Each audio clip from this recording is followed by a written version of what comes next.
बिस्मिल्लाहिर्रहमानिर्रहीम। अस्सलाम वालेकुम। राज न्यूज़ के खुसूसी वीलाग के साथ वजीह अहमद सिद्दीकी आपकी खिदमत में हाजिर है। आज हम भारत की उस नीयत पर बात करेंगे कि भारत पाकिस्तान को क्यों कमज़ोर समझता है।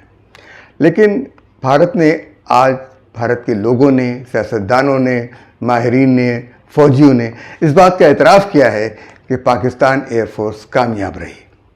इसके पीछे भी एक कहानी है, एक साजिश है, एक और नई साजिश है जिसको हम आगे जाकर आश्कार करेंगे। आप देखिएगा तो हम किस तरह से इस हवाले से आपको बताते हैं। आप भी गौर कीजिएगा कि क्या वाकई ये साजिश है या नहीं। सवाल ये पैदा होता है कि भारत पाकिस्तान को इतना कमज़ोर क्यों समझ रहा था। वो पाकिस्तान के अंदरूनी हालात पर नज़र रखे हुए है। बलूचिस्तान के अंदर वो मदाखलत करता रहा, सिंध में मदाखलत करता रहा, कराची में मदाखलत करता रहा, दहशतगर्दी के वाक़यात होते रहे, खैबर पख्तूनख्वा में उसकी मदाखलत जारी रही। पाकिस्तान के मसाइल पर, मुश्किलात पर तो भारत ने बहुत नज़र रखी, लेकिन वो ये भूल गया कि पाकिस्तान 1979 से आज तक हालत जंग में है और माशाअल्लाह बरकरार है। पाकिस्तान को दहशतगर्दों से निपटने का तरीक़ा खूब आता है। पाकिस्तानी हकीकत पसंद है। मशरक़ी पाकिस्तान की अलहदगी के सानहे ने हमें बहुत बड़ा सबक दिया, लेकिन भारत को अभी तक कोई सबक नहीं मिला है। 1971 में बर्र-ए-सग़ीर का नक्शा तब्दील हो गया था। बांग्लादेश उस नक्शे पर उभर आया था। अब दोबारा बर्र-ए-सग़ीर का नक्शा तब्दील होने वाला है। पाकिस्तान का नक्शा अभी अधूरा है। कश्मीर को पाकिस्तान में शामिल होना है और आसाम को बांग्लादेश का हिस्सा बनना है। काला पानी का इलाका नेपाल को वापस मिलना है। तमिलनाडु को श्रीलंका के ज़ेर असर आना है। डोकलाम भूटान को मिलना है। मालदीव के पानियों पर इंडियन नेवी के असरात ख़त्म होने हैं और हिमाचल और अरुणाचल चीन का हिस्सा बनेंगे और भारत में कई नई रियासतें जन्म लेंगी। बर्र-ए-सग़ीर के नक्शे से कई नए मुल्क उभर कर अक़वाम मुत्तहिदा के रुकन बनेंगे। खालिस्तान का अलग परचम लहराएगा। गोवा की रियासत एक ईसाई रियासत के तौर पर उभरेगी, बर्र-ए-सग़ीर की पहली ईसाई रियासत। नागालैंड, मिज़ोरम, मणिपुर, आसाम ये सब भारत के चुंगल से आज़ाद होना चाहते हैं। भारत की फ़ौज में बहादुर सिर्फ या तो सिख होते हैं या फिर गोरखा। इनके अलावा कोई जुर्रतमंद फ़ौजी आपको भारतीय फ़ौज में नज़र नहीं आएगा। गोरखा को भी भारत से शिकायत है और पंजाब को भी, सिखों को भी। आज की भारतीय हुकूमत की नज़र में कोई भी बहादुर नहीं है। हालिया जंग में सच का नाम लेकर जितना झूठ भारतीय मीडिया पर बोला गया, उसने दुनिया भर में उनकी तौक़ीर ख़त्म कर दी। लेकिन भारत अपनी नाकामी और अपने नुकसान को तस्लीम करने के लिए तैयार ही नहीं था। लेकिन बिलाखिर भारत मान गया। अलबत्ता मोदी नहीं मान रहा है। यहाँ तक कि जनरल बख्शी के भी होश ठिकाने आ गए हैं। सवाल ये पैदा होता है कि क्या भारत दोबारा पाकिस्तान पर हमला करेगा या नहीं। तो जवाब इसका ये है कि हाँ, वो जल्द ही ऐसी कोई और कोशिश करेगा। इस वक्त भारत और पीटीआई यानी पाकिस्तान तहरीक इंसाफ एक ही एजेंडे पर काम कर रहे हैं। उनका कहना है कि ये जंग सिर्फ एयरफोर्स ने जीती है। भारत जानता है कि फील्ड मार्शल आसिम मुनीर ने जब दो कौमी नज़रिए का जिक्र किया तो मकबूजा कश्मीर में मज़ाहमत तेज़ हुई, तो हमले के लिए पहलगाम का खूनी ड्रामा रचाया गया। एक जज्बाती तस्वीर बनाई गई कि लोग आंसू बहाएंगे, दुनिया रोएगी और ऑपरेशन सिंदूर लॉन्च कर दिया गया। लेकिन दुनिया ने एक और सवाल उठा दिया कि भारतीय फ़ौज कहाँ थी, ये दहशतगर्द कहाँ से आए थे और कहाँ चले गए। आज तक इस सवाल का जवाब भारतीय अफवाज और भारतीय हुकूमत नहीं दे सकी। पहलगाम में मौके वारदात पर भारतीय फ़ौज कहाँ थी। वहाँ आने वाले सयाह कई चेक पोस्टों से गुजर कर आए थे। वहाँ उनकी सिक्योरिटी का इंतज़ाम नहीं था। इस हवाले से आपने बहुत सी वीडियोस देखी होंगी।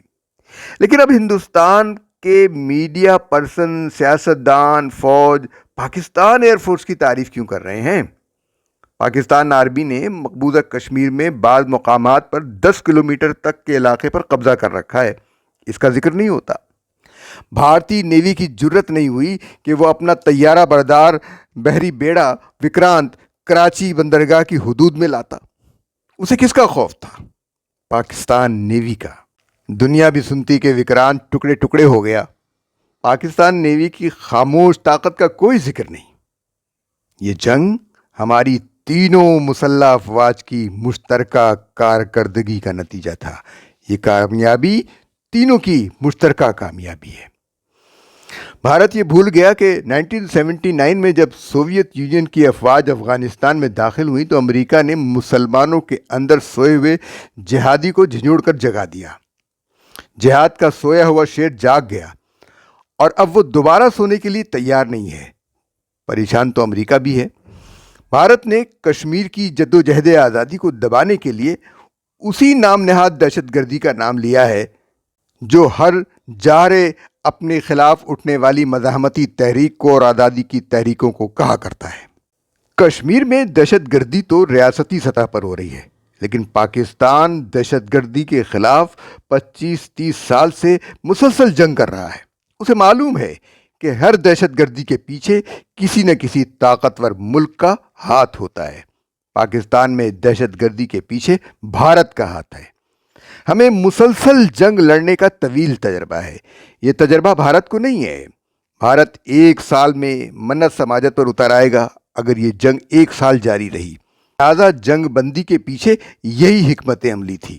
بھارت کے اندر کھلے میدانوں میں جنگ لڑنے کی کوئی صلاحیت نہیں ہے، لہذا بھارت نے اب عیاری، مکاری اور سازشوں کے ذریعے پاکستان کو کمزور کرنے کی کوششیں شروع کر دی ہیں۔ بھارت نے اب یہ تسلیم کر لیا ہے کہ پاکستان کی ایئر فورس کامیاب رہی، اس نے بھارتی طیارے گرا دیے اور ان کو تباہ کر دیا۔ اس پس منظر میں ان ثبوتوں کا جائزہ لیتے ہیں۔ بھارت نے یہ تسلیم کر لیا ہے کہ رافیل طیاروں میں گڑبڑ نہیں تھی، بلکہ بھارتی پائلٹوں کو طیارہ اڑانا ہی نہیں آتا۔ اس لیے اب بھارتی فضائیہ غیر ملکی پائلٹ بھرتی کرے گی۔ سوال یہ پیدا ہوتا ہے کہ غیر ملکی پائلٹ بھارت کی جنگ کیوں لڑیں گے؟ اور بھارتی فضائیہ میں بھرتی ہونے والے پائلٹوں کے ممالک چین اور پاکستان کی مشترکہ دشمنی برداشت کر سکیں گے؟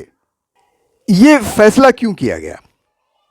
حقیقت یہ ہے کہ بھارتیوں کو، بھارتی ایئر فورس کے پائلٹوں کو فائٹر جیٹ اڑانا آتا ہی نہیں۔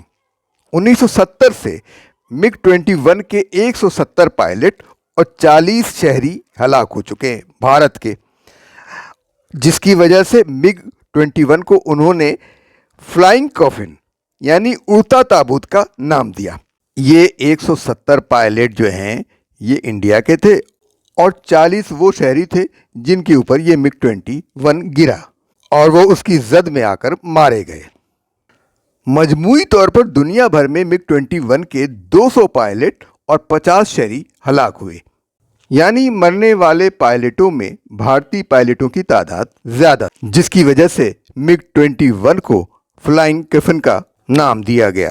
2025 میں مگ 21 کو ریٹائر کر دیا اور فلائنگ کفن کا نام یا بیج رافیل کو لگا دیا گیا۔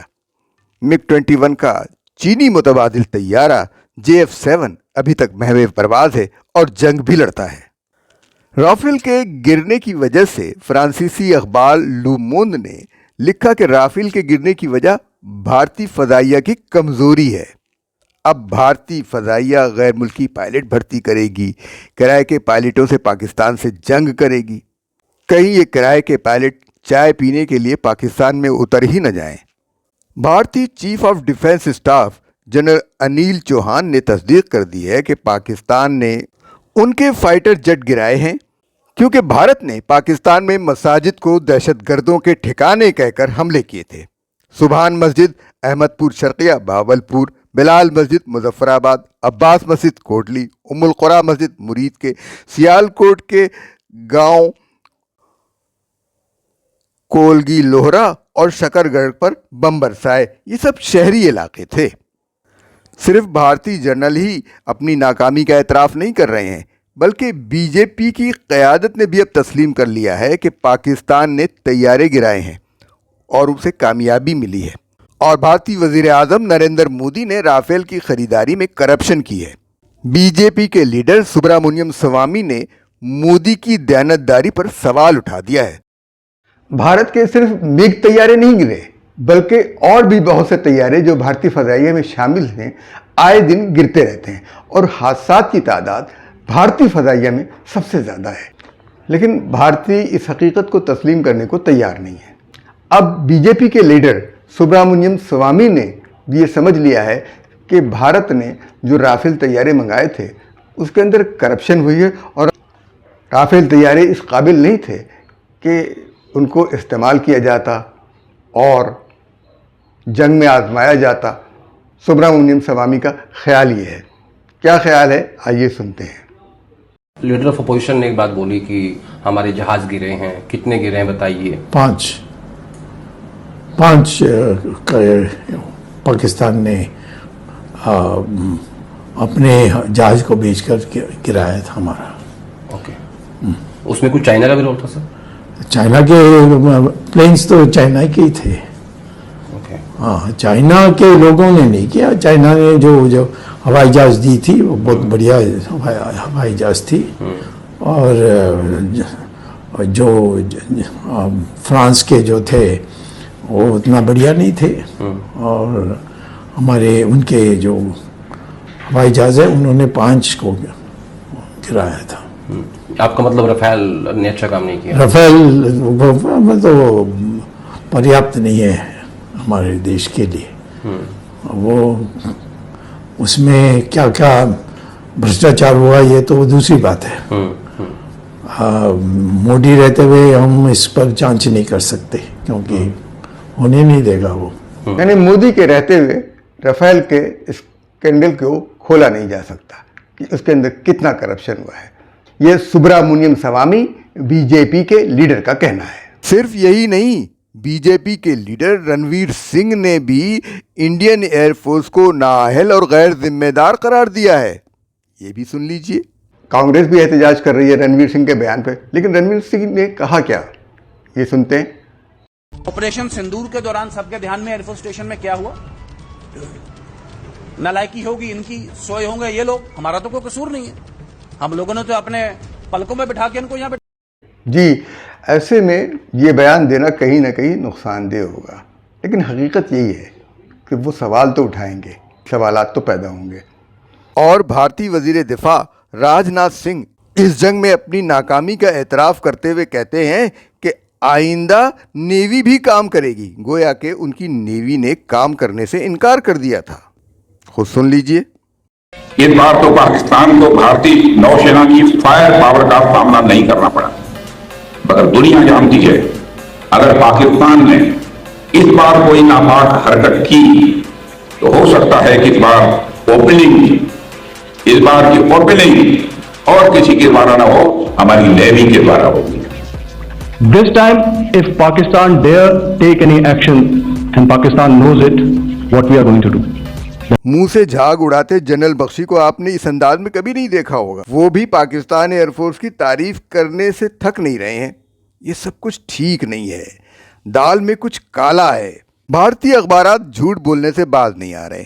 भारतीय मीडिया में पाक फौज में बगावत की कहानियां सुनाई जा रही हैं कि पाक फौज और पाक फ़ज़ाइया में कशीदगी हो गई है।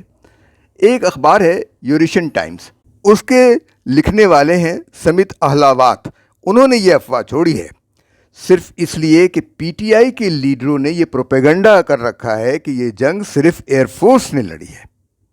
ऐसे लोग चाहते हैं कि उन्हें मुल्क का इख्तिदार दिया जाए, जो ये भी नहीं जानते कि जंग के दौरान बहरी, बर्री और फ़ज़ाई अफवाज आपस में एक होती हैं। बल्कि आज की दुनिया में सोशल मीडिया भी महाज जंग बना होता है। देखना यह है कि पीटीआई इस महाज पर किसके साथ है, पाकिस्तान के साथ या भारत के साथ। सोशल मीडिया पर साफ नज़र आ रहा है कि पीटीआई दरअसल परफेक्ट ट्रस्ट ऑफ इंडिया है। पाकिस्तान तहरीक इंसाफ नहीं है, वो पाकिस्तान के साथ नहीं है। क्या कहते हैं? ये छोटा मोटा युद्ध नहीं हुआ है साहब। 21वीं सदी में इससे बड़ी एयर बैटल्स नहीं हुई हैं अब तक। अगर आपने अभी तक हमारे चैनल को सब्सक्राइब नहीं किया है तो सब्सक्राइब कीजिए, वीडियो को लाइक कीजिए और शेयर कीजिए। हमें इजाज़त दीजिए। अल्लाह हाफिज़ नासिर।